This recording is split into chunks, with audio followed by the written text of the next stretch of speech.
السلام علیکم ویورز، کیا حال ہے؟ امید ہے کہ آپ سب بالکل ٹھیک ہوں گے۔ میں ہوں آپ کا ہوسٹ طاہر احمد دانش بھٹی اور آپ کے لیے لایا ہوں ایک بہترین سا لیکچر۔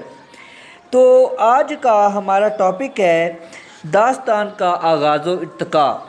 اردو داستان کا آغاز و ارتقاء پڑھنے سے پہلے ہم پچھلی ویڈیوز میں جو داستان کے متعلق میں نے آپ کو معلومات فراہم کی تھیں ان کی طرف جاتے ہیں کہ وہ کیا تھیں۔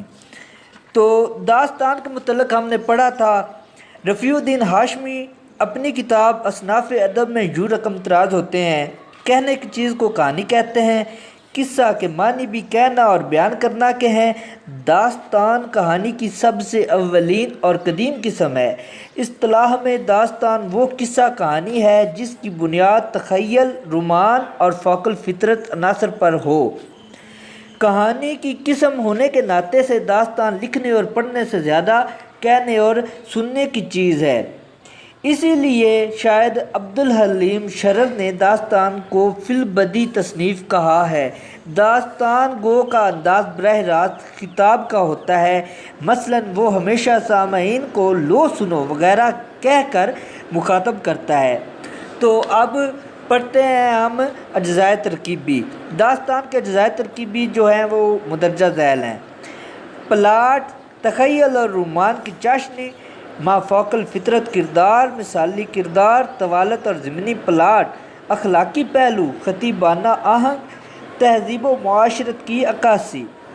تو چلتے ہیں اب آج اس ویڈیو کے ٹاپک کی طرف جو ہے اردو داستان کا آغاز و ارتقاء۔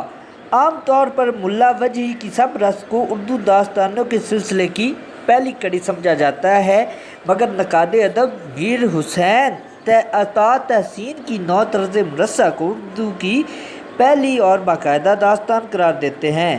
اردو کی بیشتر داستانیں 19ویں صدی کے نصف اول میں لکھی گئی ہیں۔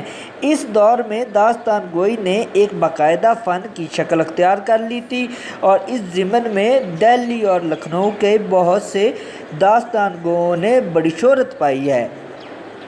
فورٹ ولیم کالج کے زیر اہتمام جو اردو داستانیں لکھی گئیں ان میں حیدر بخش حیدری کی طوطا کہانی اور آرائش محفل، خلیل علی خان اشک کی داستان امیر حمزہ، مظہر علی ولا کی بیتال پچیسی، نہال چند لاہوری کی مذہب عشق یعنی قصہ گل بقولی اور میرامن دہلوی کی باغ و بہار قابل ذکر ہیں۔ ان میں باغ و بہار کو اپنے لطف بیان اور سلاست زبان کے باعث سب سے زیادہ مقبولیت حاصل ہوئی ہے۔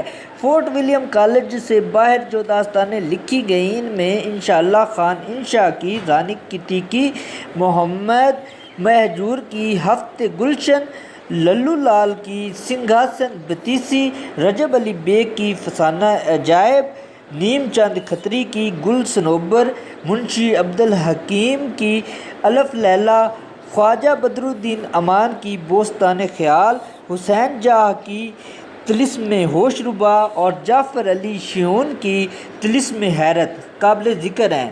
فورٹ ولیم کالج کی داستانوں کی طرح یہ داستانیں بھی بیشتر فارسی سے ترجمہ کی گئی ہیں۔ فسانہ عجائب اردو البتہ کسی حد تک تبعزاد ہے اور لکھنؤ انداز تحریر کی نمائندہ داستان کی حیثیت سے اسے کافی مقبولیت حاصل ہوئی ہے۔ آج اگرچہ داستان کی جگہ ناول اور افسانے نے لے لی ہے، مگر داستان اس لحاظ سے بڑی اہمیت رکھتی ہے کہ داستان اور افسانے کے ارتقائی تسلسل میں اسے پہلے سنگ میل کی حیثیت حاصل ہے۔ داستان نے غیر حقیقی کو حقیقی سے زیادہ پسندیدہ بنا کر دکھانے کا جو گر سکھایا تھا، اس کی مدد سے آنے والی نسلوں نے معاشرتی حقائق کو ناول اور افسانے کا لباس پہنا کر پسندیدہ اور مقبول بنایا ہے۔ اس لحاظ سے آج کے افسانوی ادب کی بنیاد داستان پر ہی رکھی گئی ہے۔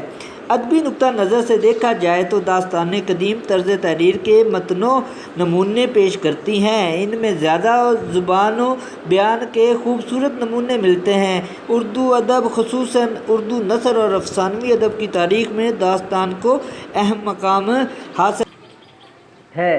امید ہے کہ آپ کو یہ ویڈیو پسند آئی ہوگی۔ اگر آپ کو یہ ویڈیو پسند آئے تو ویڈیو کو لائک ضرور کریں اور چینل کو سبسکرائب کریں اور بیل آئیکن کو پریس کر دیں۔ خدا حافظ۔